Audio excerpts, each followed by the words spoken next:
नमस्कार, प्रभात साक्षी न्यूज नाटक और आप सभी का स्वागत है। प्रधानमंत्री नरेंद्र मोदी की अध्यक्षता में आज हुई केंद्रीय मंत्रिमंडल की बैठक में कई महत्वपूर्ण निर्णय लिए गए, जिनका देश की प्रशासनिक व्यवस्था, औद्योगिक ढांचे और कृषि अर्थव्यवस्था पर दीर्घकालिक प्रभाव पड़ेगा।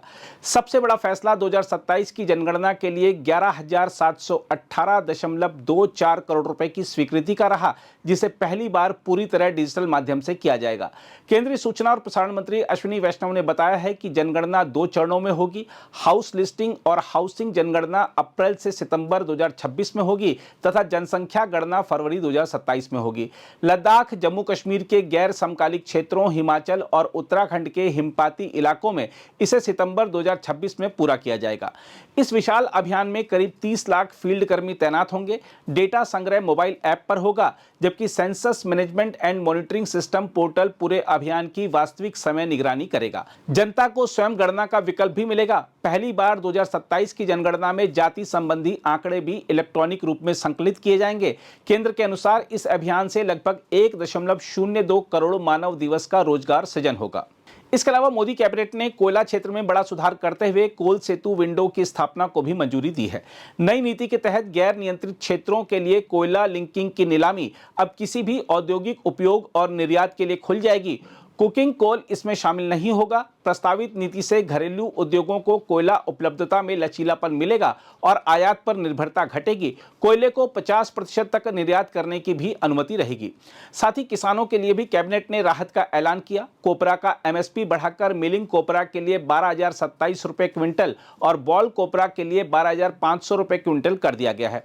यह पिछले वर्ष की तुलना में बहुत बड़ी वृद्धि है।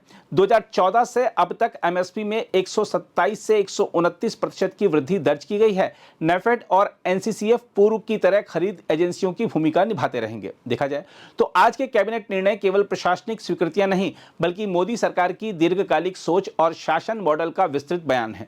इनमें सबसे बड़ा महत्व 2027 की डिजिटल जनगणना के फैसले का है, जो न सिर्फ डेटा संग्रह की प्रक्रिया को बदल देगा, बल्कि भारतीय शासन व्यवस्था में डेटा ड्रिवन पॉलिसी मॉडल की ठोस नींव भी रखेगा।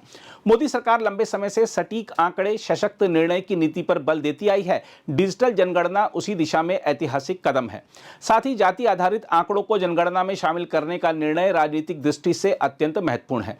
यह कदम सामाजिक न्याय, कल्याणकारी योजनाओं के वितरण और राज्यों के भीतर संसाधन आवंटन में नई पारदर्शिता लाएगा। विपक्ष लंबे समय से जाति गणना की मांग करता रहा है। ऐसे में सरकार का यह कदम राजनीतिक विमर्श को नया आयाम देगा और केंद्र की पकड़ सामाजिक संरचना पर और मजबूत होगी। वहीं कोल सेतु नीति सरकार की औद्योगिक रणनीति का हिस्सा है। भारत की ऊर्जा सुरक्षा आज वैश्विक परिस्थितियों के कारण लगातार दबाव में रहती है।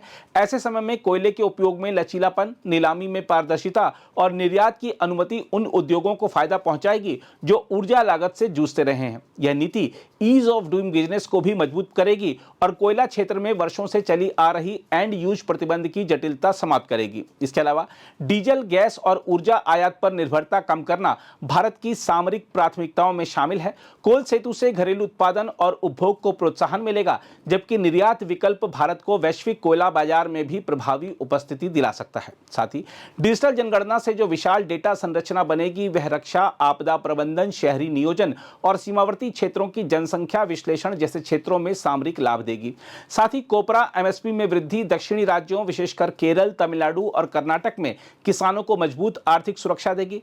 यह निर्णय ग्रामीण अर्थव्यवस्था में तरलता बढ़ाएगा और नारियल उत्पाद बाजार को स्थिरता देगा। बहरहाल समग्र रूप से इन कैबिनेट फैसलों ने यह स्पष्ट कर दिया है कि सरकार का फोकस डिजिटल शासन, औद्योगिक सुधार, ऊर्जा सुरक्षा और किसान हित पर एक साथ केंद्रित है। यह 2027 तक भारत को एक अधिक संगठित, अधिक डेटा सक्षम और अधिक आत्मनिर्भर राष्ट्र बनाने की दिशा में निर्णायक कदम है।